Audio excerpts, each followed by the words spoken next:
Wow. Okay. Uh, so it's January 14th, and some Seahawks fans, myself included, are just chilling out, waiting for an update on the Alden Smith situation because today was supposed to be his arraignment, and not we're not really thinking too much is going to happen, but yeah, we got something to talk about here, and fortunately, this building situation, this constantly evolving story does not directly affect the Seahawks, but it could have ended up having some connection to the rest of the Seahawks offseason and how we may have planned for it to play out versus how we will now have it play out.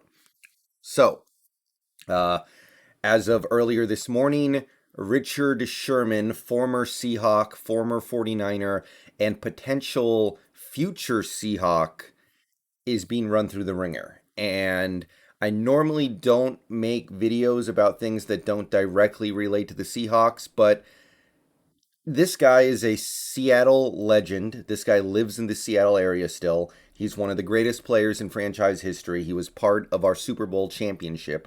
And there was the possibility of us picking him up in the coming months. It was at least on the table. Not something I was particularly enthusiastic about, but it was on the table. So I think we need to take a little bit of time to address this. So it started this morning when Richard Sherman, yes, that Richard Sherman, the Richard Sherman that we all know and either love or hate or are conflicted on, was arrested and jailed without bail, although we'll come back to that in a little bit, for burglary, domestic violence. And for those of us who thought we knew Richard Sherman, for those of us who thought we kind of understood what he was about and understood the way he carried himself, this is kind of a surprise. Okay, so the PFT article goes on. He's being held without bail. Burglary, domestic violence, which I, I I guess it's some combination of breaking into a family member's house and getting violent with them. The article kind of describes it as it refers to someone entering or refusing to leave a house or dwelling within the context of a domestic dispute. For example, someone who gets locked out of a house during an argument with a spouse or significant other and then breaks in potentially has committed burglary, domestic violence. So, yeah, kind of a surprise. So, the story kept evolving from there. We have another PFT article here. Richard Sherman allegedly attempted to force his way into a home and fought with the police. And when they say fought with police, it seems they do mean physically. Via ESPN.com, Sherman allegedly attempted to force his way into the home of a family member. He also allegedly fought with police when they arrived on the scene. Authorities took him to a local hospital where he was checked and cleared and then taken to jail. A police spokesperson said that no one in the house was injured during the incident. And this goes back to the bail denied thing.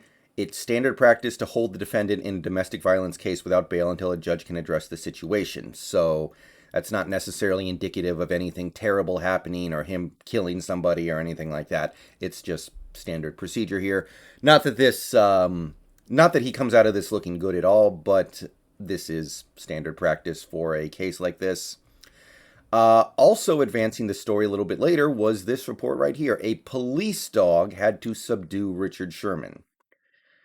Via TMZ.com, Sherman's alleged fighting with police became so bad that a canine was used to subdue him. Also, Sherman allegedly crashed his vehicle into a cement freeway barrier before advancing on foot to the home he allegedly tried to enter. Wow. So that's quite a bit. And on top of all that, we have this from Field Goals in a seemingly unrelated or partially related incident. Richard Sherman is facing a hit and run investigation as well. So Basically, Sherman's in a lot of trouble, and even if he manages to escape from trouble in one area, he's got trouble coming from him in other areas too. And I'll say it again, even though a lot of Seahawks fans were not big Richard Sherman fans at this point in time, I think that pretty much all of us are surprised that he would get involved in something like this. Now, we don't know exactly what the whole story is here. I'm sure we'll hear about it in the upcoming days. But you have to believe this shuts the door on Sherman not only coming back to Seattle for the time being, but probably coming back to the NFL at all. He's going to be having some severe legal issues hampering his ability to play football for the foreseeable future. Fortunately, nothing really fortunate about this, but fortunately, given the incidents had already happened, at least they happened before we signed him, not after. So we don't have an Alden Smith situation where somebody went and did something stupid right after they signed with us. So, yeah, I think you can kind of close the door on the Richard Sherman reunion, and yeah, I didn't really want him back anyway, but obviously people are going to have different thoughts on whether or not they're disappointed that we're not probably not going to get him back right now, and feel free to sound off in the comments. But yeah, he's he's in some trouble, it looks like. And if it is true that he fought with police and actually got a canine unit to have to get him to settle down, I can't believe, can't, tough for me to believe he comes out of this situation unscathed. So I am really surprised that he would get caught up in a situation like this. I didn't know him personally, and after what has happened over the last 3 years, I can't say I was his number one fan anymore. But I thought he was smarter than this, and I thought he was a better person than this, assuming that, some part of this story is true, of course. I'm surprised. I am surprised. I'll be keeping an eye on this story going forward, but I think you can put a cap in the thought of Sherman coming back to Seattle this year. That's the short-term ramifications for the team. Fortunately, the ramifications for this team stop there. Now, what it does for the legacy of this franchise, when you look back at the Legion of Boom that defined the um, that defined the greatest era of Seahawks football ever.